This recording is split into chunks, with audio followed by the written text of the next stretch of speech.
In our last episode, I provided an overview of the mentoring relationship and how important this process is in developing healthy ministries that will one day outlast us.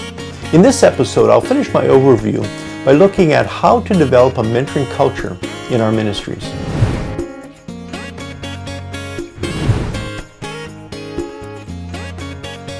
As we've been discussing, mentoring is just a process of walking alongside of someone and helping them grow and reach their potential. Specifically, we want to help them grow in their capacity to serve within the church or marketplace. As a mentor, we're not there as a boss or even an expert, but rather a fellow traveler on the journey. This approach only bears fruit when there is a servant leadership approach based on humility instead of a top-down positional approach to leadership. See, at every stage of life, we have something unique to offer someone we are mentoring. This is also true of the mentoree. They have varied needs at every stage of life. There are many ways in which we can serve someone we are mentoring. It could range from helping them as a person to helping them in their role or ministry functions. Episode 11 of my Mentoring Intelligence podcast series discusses this in greater depth. But here I'd like to focus on the importance of developing a mentoring culture in our churches and organizations. As we discussed in leadership team coaching episodes 1 to 12 of this series, changing the culture within an organization is not simple or straightforward. It does not begin with changing outward behaviors, but rather with inward values. To foster empowering mentoring relationships, we need to begin with changing values that encourage developing others. One of the fundamental values that needs to be changed is our leadership attitude. Is leadership in the church based on a hierarchical structure? If so, it will actually inhibit mentoring types of relationships.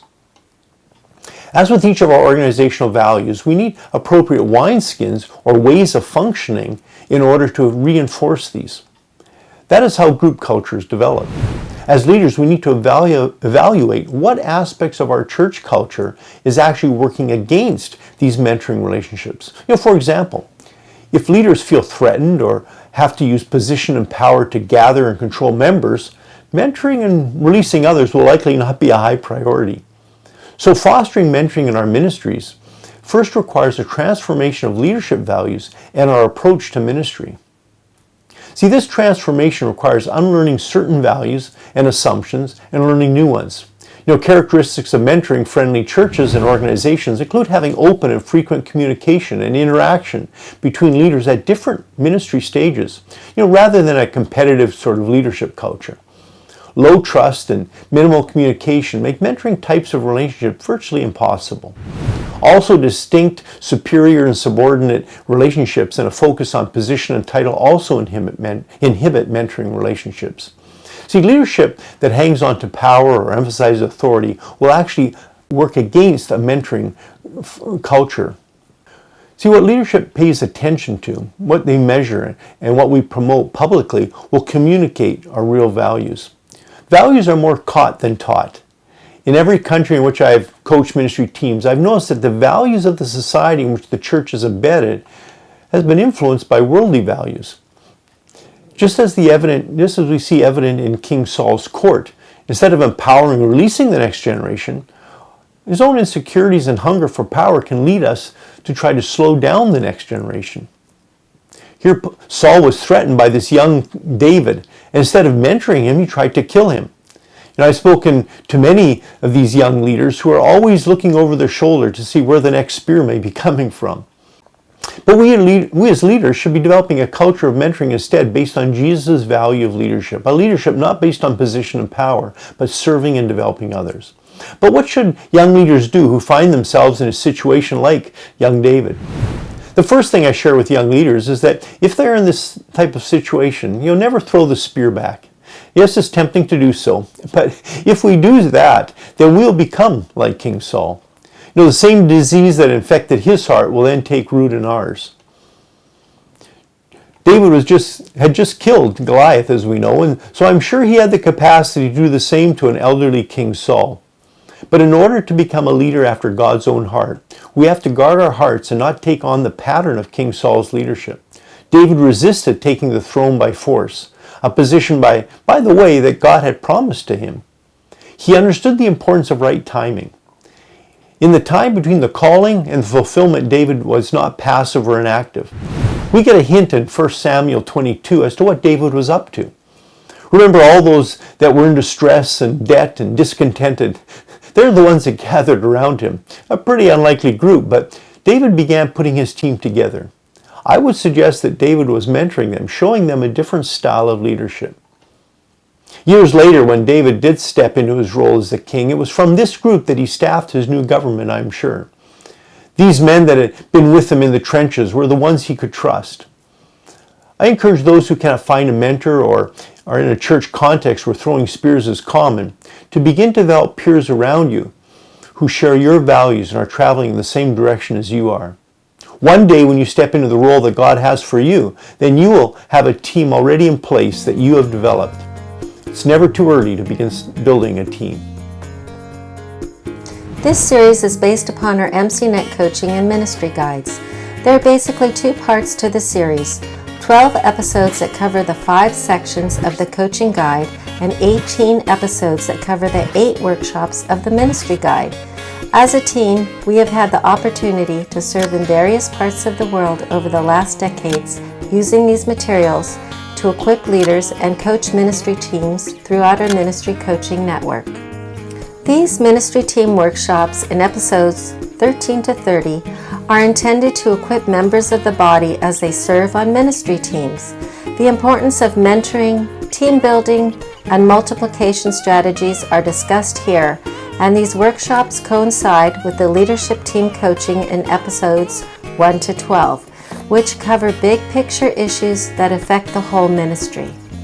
Each workshop has several episodes and can be listened to independently, though if you have the time, it would be helpful to listen to all of them, as they are connected and build upon each other. A couple of the workshops have only one introductory episode here, as the topic is covered in greater depth in another of Phil's podcast series, for which you will find links below. You can also check out our Christian Leadership Institute training program. This is a unique approach to ministerial training based on a competency-focused mentorship. The free materials for this series, as well as the coaching and ministry guides, are available from the links in the description box below. Just as many others have, we are sure you will find our other Leadership Matters podcast series helpful for you and your ministry. Before the break, we were discussing the importance of developing a culture of developing others within our churches and organizations. While this is the primary responsibility of the leadership team, what should emerging leaders do? Those who have no influence over the overall culture. Those who are in a church that does not share these mentoring values. If you're a young leader like David, you can right now begin to invest in other peers. They may seem unlikely team members now, but will grow into mighty warriors. Now, ideally, older leaders would mentor younger ones, but if you're younger, you have time on your side. It is inevitable that we older leaders will eventually fade off the stage. So as I wrap up this introductory episode on the topic of mentoring, let me explain the 4 phases that all mentoring relationships go through. See, mentoring relationships provide various functions for both the mentor and the mentee. The goal is to help someone reach their potential and using their gifts fulfill the call that God has on their life. In order to do this, the mentoring relationships will go through 4 natural stages: initiation, cultivation, separation, and redefinition. These may each vary in length, but the mentoring relationship usually begins with the first establishing the expectation and goals of the relationship, the initiation stage. The second, or cultivation stage, is when the real growth takes place as both personal and ministry functions are provided. The often overlooked phase is the separation phase of the relationship. As the mentoree grows and gains confidence, the dynamic of relationship will eventually need to change. If this change is not anticipated, it can be damaging to both parties. See, during this 3rd phase, the mentoree typically assumes greater independence and autonomy, and that's a good thing. If mentors don't understand the process of healthy mentoring, they will try to hold on too long and stunt the growth of the mentoree. I believe the intensive type of relationship that I'm talking about here has a shelf life, though. What I mean is that at some point we'll need to redefine the relationship if it is going to stay healthy.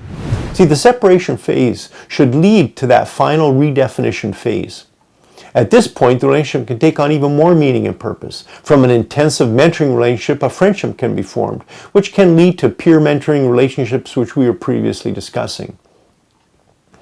See, those peer mentoring relationships can be a viable alternative if no upward mentors are available. The type of peer mentoring relationships that develop will depend upon various factors, however. Yet the whole point of the mentoring relationship is to release the mentoree to fulfill the purposes that God has for their lives, not to keep them dependent upon the mentor or under their control. A hierarchical or fathering approach is not biblical and is detrimental to the young leader. For example, when someone learns to drive a car, at some point they expect the keys to be turned over to them. The whole point was to create a functioning driver. We do not mentor someone so that they can just permanently occupy the passenger seat. We actually want those we mentor to drive towards horizons we only dreamed about. Some of those we mentor may transition to being part of our team and maybe even a close confidant, while others may transition out of our lives and climb their own mountains elsewhere. In episode 15 of the Mentoring Intelligence podcast, which I've referenced previously, I cover these dynamics in much greater detail. If you'd like to listen to that episode after this one, it might be helpful. So what does the observable culture of our ministry indicate about our values? Are our leadership values based on Jesus' principles of servant leadership, not position and power? How effective is our ministry at developing others? Are mentoring relationships fostered throughout our ministry? See, without this culture, personal and church growth will be limited to top-down growth rather than organic growth that is much more sustainable and healthy. As we have seen, understanding the phases of a mentoring relationship will help us release others rather than an unhealthy approach which seeks to control others. As we recognize the importance of releasing people into the ministry that God has called them, we'll be better prepared to develop healthy teams. This is a topic we're going to discuss in greater detail in our next few episodes. If we have a biblical approach to leadership in the body, which is very different than the institutions around the society, in the societies around us, then we will be able to cultivate a generation of leaders willing to serve others and not build their own kingdoms. See, focusing on power and position discourages mentoring relationships as it threatens our own power structure. The point I'm trying to make here is that in this series is that without a mentoring culture, we may be able to use gimmicks, to get numerical growth. But over the long term, we will not be developing a healthy church. Only healthy churches, like organisms, can reproduce themselves. Mentoring based upon a servanthood model is foundational for healthy relationships that produce personal growth, as well as a vehicle with which to develop a leadership capacity of the church. The ability of the church to grow its own leaders has a direct impact on the long-term growth of the church. And the next step then is we discuss how we can develop these healthy teams. Okay, this workshop now is part of our team coaching series created to assist those serving the body of Christ. The goal is to help you and your team grow healthy, multiplying churches. And this workshop here corresponds to the leadership team coaching in episodes 1 to 12. Now this is the second of 2 episodes summarizing the workshop Developing Others 1 and Developing Others 2. It is available as a download. This workshop is part of the coach's playbook discussed in section 2 of the team coaching, which is in episodes 4 to 6. You can also follow the links to the free resources for this workshop, which include our servant leadership and mentoring intelligence assessments. Now for the complete workshop on the topic of mentoring, be sure to check out my podcast series, Mentoring Intelligence. As we are mentoring individuals, the next obvious task will be to develop healthy teams based on these principles. Our vision is too small if we can accomplish it alone, and so we need to build teams to fulfill the church's mandate.